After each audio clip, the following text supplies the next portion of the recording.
जय Hind. Last class में हम लोग लवक ख़त्म किए थे।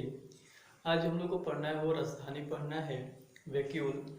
राजधानी जो होता है वो मेनली अगर बात करें तो पादप कोशिका में पाया जाता है। ये राजधानी होता क्या है? तो राजधानी एकल झिल्ली से सिंगल मेम्ब्रेन बाउंड स्ट्रक्चर होता है जो साइटोप्लाज्म में प्रेजेंट होता है। कह सकते हैं कि एकल झिल्ली से घिरी हुई संरचना जो कोशिका द्रव में मौजूद होता है उसी को हम लोग क्या बोलते हैं? राजधानी कहते हैं। राजधानी जो है वो कोशिका के जितना भी वॉल्यूम होता है उसका लगभग 90% पार्ट को क्या कर रहता है? घेरे रहता है। और ये मुख्य रूप से पादप कोशिकाओं में पाया जाता है। लेकिन कुछ जंतु जो जलीय जंतु होते हैं, एक्वेटिक जलीय एक कोशिकीय जलीय जंतु, उनके कोशिकाओं में भी आपको राजधानी मिलता है। लेकिन वो राजधानी जो होता है वो संकुचनशील राजधानी और भोजन राजधानी है, जो जल संतुलन और भोजन के पाचन में क्या करता है? सहायता करता है। तो हम लोग को आज राजधानी पढ़ना है और उसके बाद राइबोसोम। हेडिंग डालेंगे राजधानी।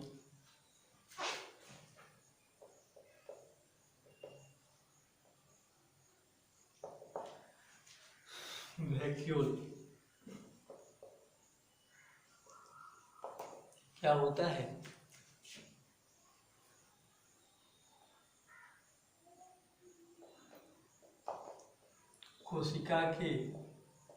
कोशिका द्रव में उपस्थित एकल झिल्ली युक्त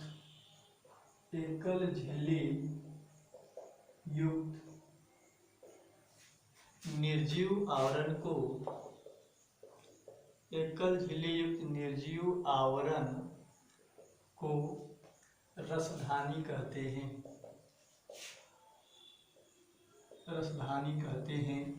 इसमें लिख सकते हैं यह कोशिका के 90% भाग को घेरे रहती है। अब अगर बात किया जाए तो ये कहाँ कहाँ पाया जाता है, कहाँ कहाँ नहीं पाया जाता है, लिख सकते हैं यह मुख्य रूप से पादप कोशिकाओं में पाया जाता है, परंतु कुछ जलीय जंतु कुछ एक कोशिकीय जलीय जंतु लिख सकते हैं।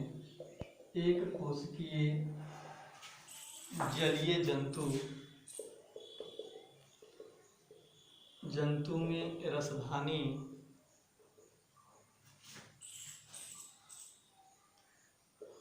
संकुचनशील रसधानी एवं भोजन रसधानी मौजूद होता है, जो जल संतुलन एवं पाचन की क्रिया में सहायता करता है।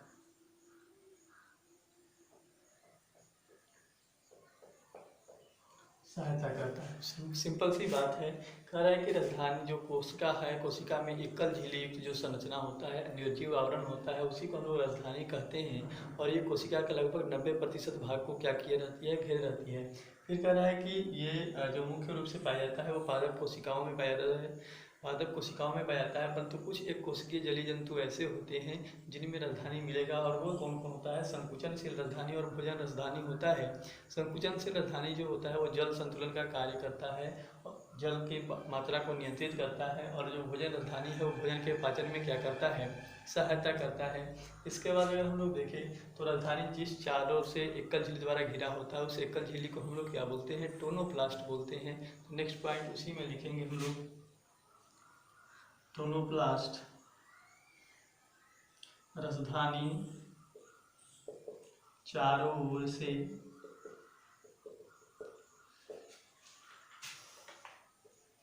जिस एकल झिल्ली द्वारा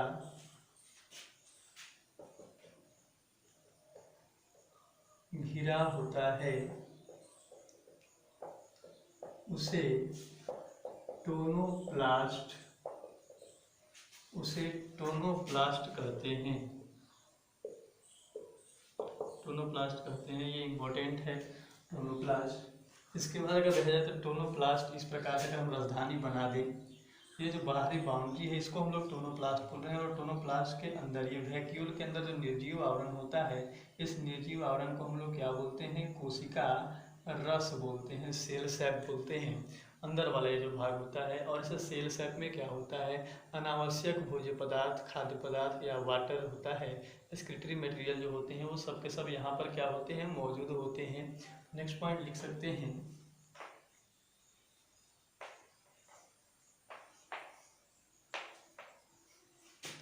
टोनोप्लास्ट से घिरे रसधानी के निर्जीव आवरण को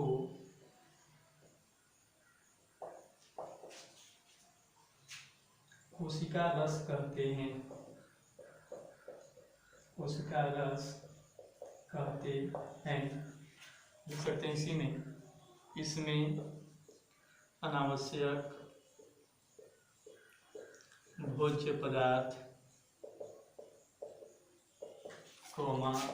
जल, उत्सर्जी पदार्थ एवं वर्णक, कुछ वर्णक लिख सकते हैं इसको, कुछ वर्णक मौजूद होते हैं। वर्णक का मतलब पिगमेंट, पिगमेंट का मतलब रंग। और यहाँ पर दो वर्णक होता है, एक होता है एंथोसाइनिन, ये ब्लू कलर और या पिंक कलर का होता है। और दूसरा होता है एंथोक्लोर, ये एंथोक्लोर जो है वो येलो कलर का है।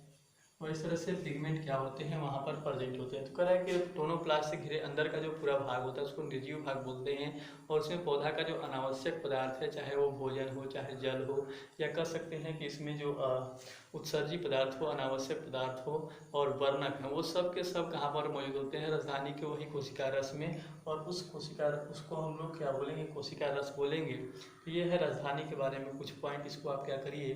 नोट करिए।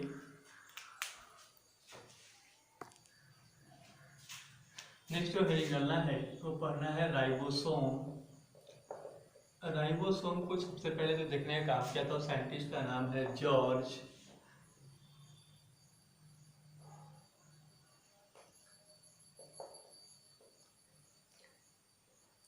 पुलेड। उन्होंने 1953 में राइबोसोम को सबसे पहले क्या किया था? देखा था। और उन्होंने क्या बताया था कि राइबोसोम जो होता है वो कणिका में झिल्ली रहित संरचना होता है। छोटे छोटे कण के रूप में इस प्रकार से मौजूद होते हैं और इनमें किसी प्रकार का झिल्ली मौजूद नहीं होता है। तो इस प्रकार के छोटे छोटे कणनुमा संरचना है जो कोशिका द्रव में क्या होता है? स्वतंत्र रूप से बिखरा हुआ होता है। या कह सकते हैं कि वो अंतःप्रद्रवी जालिका से, अगर आपको डायग्राम याद हो, उस डायग्राम में इस प्रकार से स्ट्रक्चर बनाए थे, अंतःप्रद्रवी जालिका और उसकी सतह पर इस प्रकार से संरचना बनाए थे जिसको हम लोग राइबोसोम बोले थे। वही बोले कि या तो राइबोसोम जो होते हैं वो कोशिका द्रव में बिखरे हुए होते हैं, या किससे जुड़े हुए होते हैं? अंतःप्रद्रवी जालिका से जुड़े हुए होते हैं। इसमें लिख सकते हैं राइबोसोम कणिका में झिल्ली रहित संरचना है जो कोशिका द्रव में स्वतंत्र रूप से बिखरा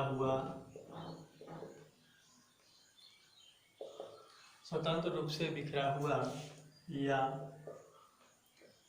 अंतःप्रद्रवी जालिका से जुड़ा होता है।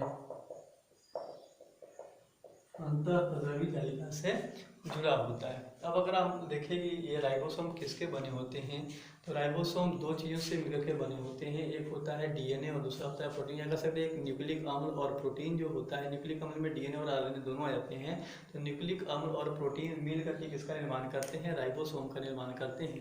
नेक्स्ट पॉइंट लिखेंगे, राइबोसोम का निर्माण न्यूक्लिक अम्ल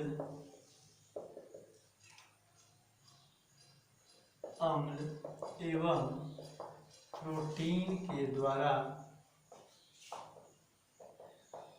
होता है। राइबोसोम का निर्माण जो होता है वो न्यूक्लिक अम्ल एवं किसके द्वारा होता है, प्रोटीन के द्वारा होता है। अब राइबोसोम जो होते हैं उनका टाइप भी अलग अलग होता है, और प्रोकैरियोटिक कोशिका और यूकैरियोटिक कोशिका में क्या होते हैं, अलग अलग राइबोसोम पाए जाते हैं। तो नेक्स्ट पॉइंट उसमें लिख सकते हैं, यूकैरियोटिक कोशिका में, प्रोकैरियोटिक से शुरू कर सकते हैं, प्रोकैरियोटिक कोशिका में 70S राइबोसोम एवं यूकैरियोटिक कोशिका में 80S राइबोसोम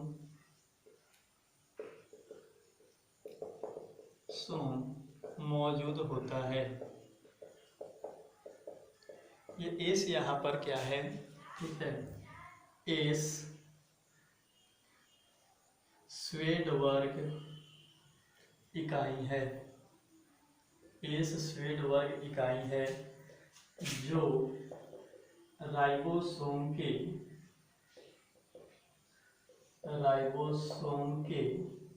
आकार एवं घनत्व को बताता है। ये 70S और 80S, ये एस का जो प्रयोग करें, ये पूछता है एस क्या है, तो एस यहाँ पर जो है वो एक स्वेड वर्ग यूनिट होता है, और ये यूनिट जो है वो राइबोसोम के आकार एवं घनत्व डेंसिटी जो होता है उसके बारे में क्या करता है, बताता है। तो यहाँ पर हम लोग देखें कि राइबोसोम दो प्रकार के, 70S राइबोसोम और 80S राइबोसोम। 70S राइबोसोम जो होता है वो प्रोकैरियोटिक कोशिका में पाया जाता है, जबकि 80S राइबोसोम जो है वो यूकैरियोटिक कोशिका में। तो इसको नोट करिए, इसके बाद आगे बढ़ते हैं। अब प्रत्येक राइबोसोम जो होते हैं वो दो दो इकाइयों से मिलकर के बने होते हैं। 70S राइबोसोम जो होता है ये भी दो इकाइयों से मिलकर के बना होता है, और 80S राइबोसोम जो है ये भी दो इकाइयों से मिलकर के बना होता है। इनमें अगर हम लोग दोनों इकाइयों को देखें, तो 70S में जो छोटा इकाई होता है उसको हम लोग सूक्ष्म इकाई कहते हैं, सूक्ष्म इकाई, और इसमें जो एक और इकाई होता है उसको बोलते हैं बृहद इकाई। ठीक इसी प्रकार से 80S में भी दो इकाई होंगे, एक होगा सूक्ष्म इकाई और दूसरा जो होता है उसको बोलते हैं बृहद इकाई। स्मॉलर सब यूनिट और लार्जर सब यूनिट, ठीक इसी प्रकार से इसमें भी स्मॉलर सब यूनिट और लार्जर सब यूनिट। अगर 70S का सूक्ष्म इकाई देखा जाए तो ये बना होता है 30S और 50S का। ध्यान रखिएगा ये मैथ नहीं है, इसमें काउंट नहीं करना, 30, 50, 80 हो जाएगा, ठीक है। तो ये 30S सूक्ष्म इकाई जो होता है वो 30S होता है, और बृहद इकाई जो होता है वो क्या होता है, 50S होता है। ठीक इसी प्रकार से 80S में जो सूक्ष्म इकाई है वो 40S, और बृहद इकाई जो होता है वो 60S होता है। तो ये प्रोकैरियोटिक कोशिका में पाए जाने वाले राइबोसोम है। 70S जिनमें 30S जो है वो सूक्ष्म इकाई होता है, और 50S जो है वो बृहद इकाई। ये 80S जो है वो यूकैरियोटिक कोशिका में पाए जाने वाला राइबोसोम है, और इसमें सूक्ष्म इकाई जो होता है वो 40S होता है, और बृहद इकाई जो होता है वो 60S होता है। अब एग्जाम में आएगा तो वहाँ कन्फ्यूजन होता है, तो उसको ट्रिक से याद कर सकते हैं। ट्रिक हम आपको बताते हैं, इसमें 30 से शुरू करना है, 40, 50, 60, 70, 80, इस प्रकार से नोट कर लेना है, और इस प्रकार से कॉलम आना है, एक एक छोड़ करके 30 से शुरू किए तो 40 को छोड़े 50 पर, और 50 से शुरू किए तो 60 को छोड़ कर कहाँ पर 70 पर। ये बता रहा है कि 30 और 50 मिलकर के किसका निर्माण करते हैं 70S राइबोसोम का निर्माण करते हैं। अब देखिए नीचे बचा हुआ है ये 40, तो 40 से शुरू करेंगे तो 50 को छोड़ करके 60 पर जाएंगे, और 60 से शुरू करेंगे तो कहाँ पर 80 पर। ये बता रहा है कि 60 और 40 जो है वो मिलकर किसका निर्माण करते हैं 80S राइबोसोम का निर्माण करते हैं। ये ट्रिक हो गया। अब अगर इसका संरचना देखना है तो संरचना भी हम लोग देख सकते हैं, तो पहले इसको नोट करिए, उसके बाद आगे संरचना दिखाते हैं। अब अगर देखा जाए तो 70S राइबोसोम में 70S राइबोसोम जो होता है उसमें भी बताया कि उसमें भी 2 सब यूनिट होते हैं, और जो एक स्मॉलर सब यूनिट होता है छोटा वाला, और एक जो होता है उसको लार्जर सब यूनिट बोलते हैं। और ये दोनों सब यूनिट जो होते हैं, इकाई जो होते हैं, वो आपस में जुड़े हुए होते हैं, और ये जुड़े होते हैं, इनको जोड़ने का जो काम करता है वो मैग्नीशियम+2 आयन, बृहद सूक्ष्म यूनिट और बृहद यूनिट को आपस में जोड़ने का जो काम करता है वो कौन करता है मैग्नीशियम+2 आयन करता है। और इसका कंसंट्रेशन मिनिमम कितना होना चाहिए 0.001 m इसका कंसंट्रेशन होना चाहिए। अब ये जो है ऊपर वाला इसको हम लोग क्या बोल रहे हैं सूक्ष्म इकाई बोल रहे हैं, सूक्ष्म इकाई। और 70S राइबोसोम है तो सूक्ष्म इकाई जो होता है वो क्या होता है 30S होता है। उसी प्रकार से ये नीचे वाला जो इसको हम लोग बृहद इकाई बोलेंगे, और बृहद इकाई है किसका 70S राइबोसोम का, तो इसमें बृहद इकाई जो होता है वो 50S होता है। अब इस इकाई में देखें तो हम लोग देखें जो राइबोसोम होता है उसका निर्माण कई प्रकार के न्यूक्लिक अम्ल और प्रोटीन के द्वारा होता है, जिसमें न्यूक्लिक अम्ल मौजूद होते हैं। इस प्रकार से होता है, पहला जो न्यूक्लिक अम्ल होता है वो होता है 16S rRNA। सेकेंड जो होता है इस प्रकार से तो होता है 5S rRNA। नेक्स्ट अगर देखें तो 23S rRNA। ये जो होते हैं वो किस में मौजूद होते हैं 70S राइबोसोम में मौजूद होते हैं। ठीक इसी प्रकार से आता है 80S राइबोसोम।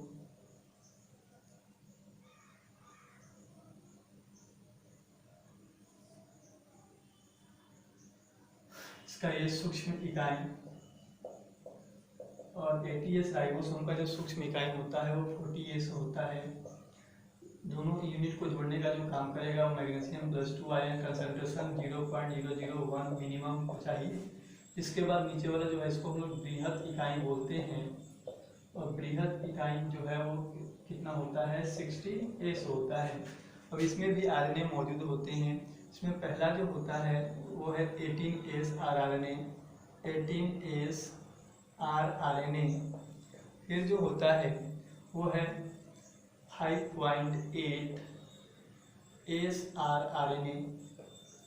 ये होता है 5S rRNA, और एक और होता है 28S rRNA। ये सब RNA कहाँ पर मौजूद होते हैं 80S में। अब यहाँ पर जब इससे क्वेश्चन आएगा कि कौन 70S में पाया जाता है RNA और कौन 80S में, तो दोनों को याद करना कठिन है, तो सिंपल सा है। देखिए 80S वाले के सब के लास्ट में क्या हो रहा है 8 आ रहा है, 18 में 8 लास्ट में, 5.8 में 8 लास्ट में, 28 में 8 लास्ट में। इसमें नहीं आ रहा है क्योंकि 5S RNA जो है वो 70S में भी मौजूद है और 80S में मौजूद है। तो पूछ सकता है कि कौन सा RNA जो होता है वो दोनों तरह के राइबोसोम 70 और 80S दोनों में क्या होता है कॉमन होता है, तो वो होगा 5S RNA। अगर पूछेगा कि इसके अलावा कौन कौन से RNA जो है वो 80S में पाए जाते हैं, तो सबके लास्ट में जो 8 वाला ऑप्शन होगा उसी को हम लोग क्या करेंगे टिक करेंगे, 18S RNA, 5.8S RNA या 28। और इसमें देख सकते हैं कि 16S है, 5S है, 23S में लास्ट में 8 नहीं आ रहा है। तो ये दोनों के दोनों क्या हैं राइबोसोम के स्ट्रक्चर हैं 70S और 80S के। इसको नोट करिए, फिर इसके बाद आगे बढ़ते हैं।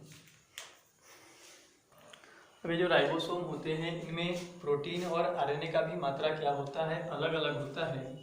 70S राइबोसोम जो है इसमें 60% RNA होता है और 40% प्रोटीन की मात्रा, प्रोटीन। ठीक इसी प्रकार से जो 80S है 80S में 40% क्या होता है RNA होता है और 60% क्या होता है प्रोटीन होता है। इस प्रकार से प्रोटीन और आरएनए की मात्रा क्या होती है, दोनों राइबोसोम में अलग अलग होती है। तो इसको भी वहीं पर क्या कर लेना है, नोट कर लेना है।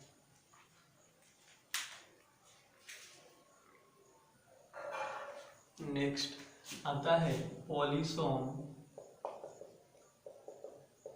या पॉलीराइबोसोम।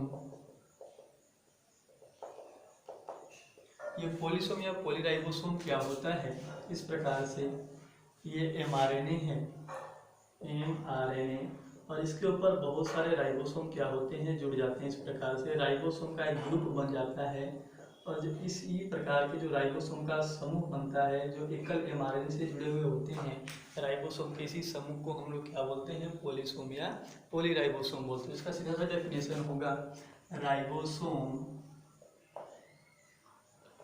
के समूह को पॉलीसोम या पॉलीराइबोसोम कहते हैं।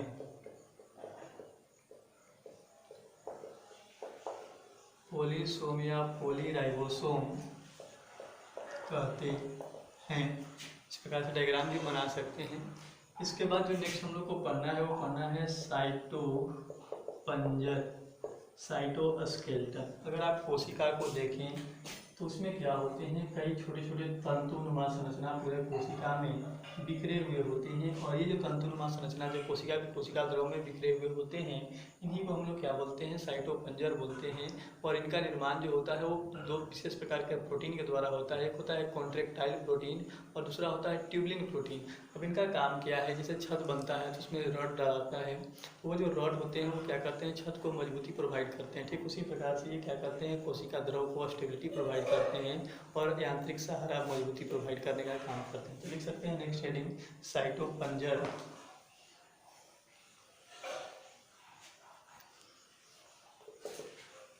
कोशिका के कोशिका द्रव में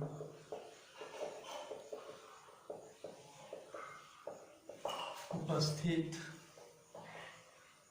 अनेक तंतुनुमा रचनाओं को साइटोपंजर या इंग्लिश में इसको साइटोस्केलेटन कहते हैं। इसमें लिख सकते हैं इसका निर्माण कॉन्ट्रैक्टाइल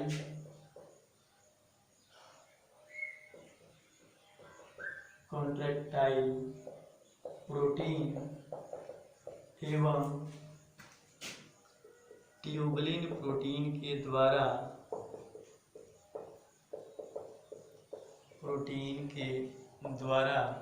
होता है।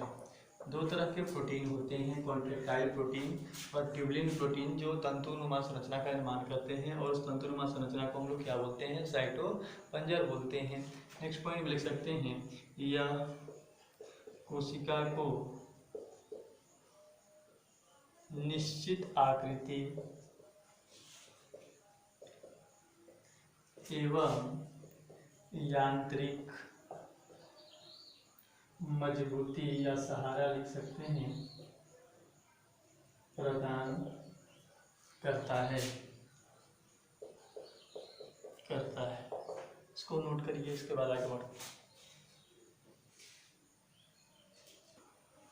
इसके बाद अगर देखें तो एक और विशेष प्रकार के कोशिका जैसे क्वेश्चन बनता है, जैसे सिंपल सा आपसे क्वेश्चन पूछेगा कि जितने भी हम लोग कोशिकांग पढ़े हैं या आगे पढ़ने वाले हैं, उनमें से कौन जो है वो झिल्ली रहित होते हैं, अर्थात उन पर झिल्ली एक भी झिल्ली मौजूद नहीं होता है। कौन जो संरचना है जिनमें एक झिल्ली मौजूद होता है, और कौन ऐसे संरचना या कोशिकांग हैं जो दोहरी झिल्ली द्वारा घिरे होते हैं। तो इस तरह के क्वेश्चन क्या होते हैं, एग्जाम में आते हैं, तो वहाँ पर आपको दिक्कत ना हो इसलिए इसको हम लोग एक साथ यहाँ पर देख लेते हैं। पहला हेडिंग डालेंगे, झिल्ली रहित संरचना। झिल्ली रहित संरचना में का मतलब होता है ऐसे कोशिकांग जिनके ऊपर किसी प्रकार का झिल्ली या आवरण मौजूद नहीं होता है। और इसका एग्जाम्पल जो होता है वो कौन कौन होता है, तो पहला है बेसल बॉडी। ये बेसल बॉडी क्या होता है, हम लोग सिलिया पढ़ेंगे तब वहाँ पर बताएंगे। ये बेसल बॉडी, ठीक है। तार केंद्र जो होता है इसमें भी झिल्ली मौजूद नहीं होता है। नेक्स्ट अगर हम लोग देखें तो आ जाएगा आपका राइबोसोम। राइबोसोम झिल्ली संरचना होता है। इसके बाद आता है केंद्रिका, न्यूक्लियोलस जो केंद्रक के केंद्रक द्रव में मौजूद होता है, केंद्रिका हो गया ये सब। और एक और होता है माइकोप्लाज्मा।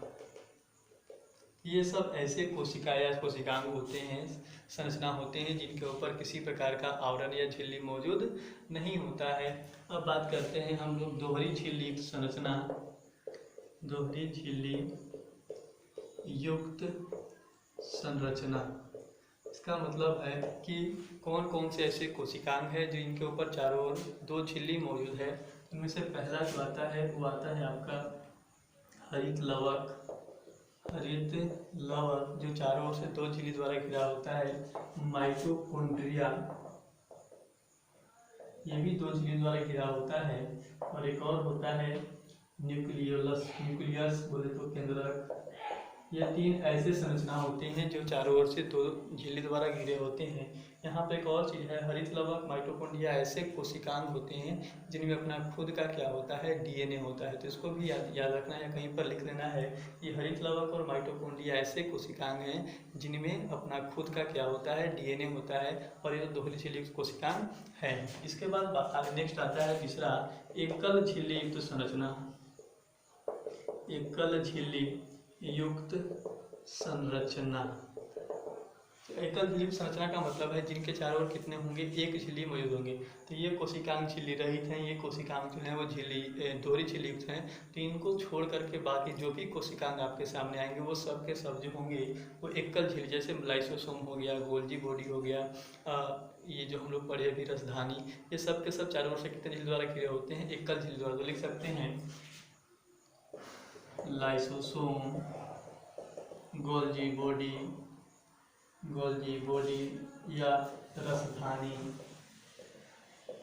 या शेष बचे अन्य संरचना लिख सकते हैं, शेष बचे अन्य संरचना।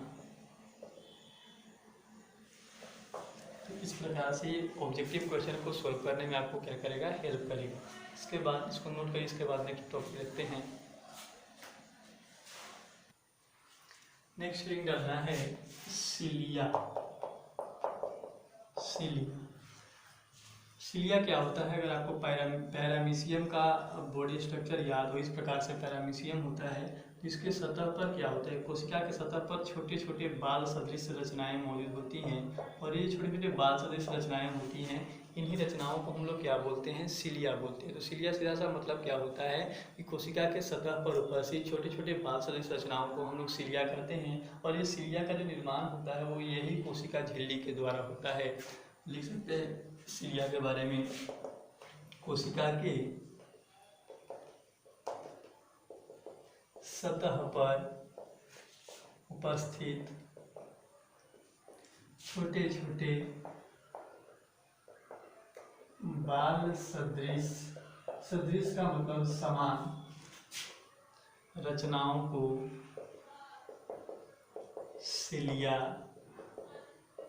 कहते हैं। इसमें लिख सकते हैं कि इसका निर्माण कोशिका झिल्ली द्वारा होता है। इसका निर्माण कोशिका झिल्ली द्वारा होता है। कौन कौन से पदार्थ होते हैं उसके बारे में हम लोग बाद में पढ़ेंगे। अभी फिलहाल याद रखना है कि इनका निर्माण किसके द्वारा होता है, कोशिका झिल्ली द्वारा होता है। इसके बाद हम लोग को माइक्रोट्यूब्यूल पढ़ना है, सिलिया का स्ट्रक्चर पढ़ना है। और उसके बाद हम लोग पढ़ेंगे कई और संरचनाएं हैं उनके बारे में, तार केंद्र के बारे में, केंद्रक के बारे में। तो इसको आप नोट कर लीजिए। बाकी विशेष हम लोग अगले क्लास में। आज के लिए इतना ही, तब तक के लिए धन्यवाद।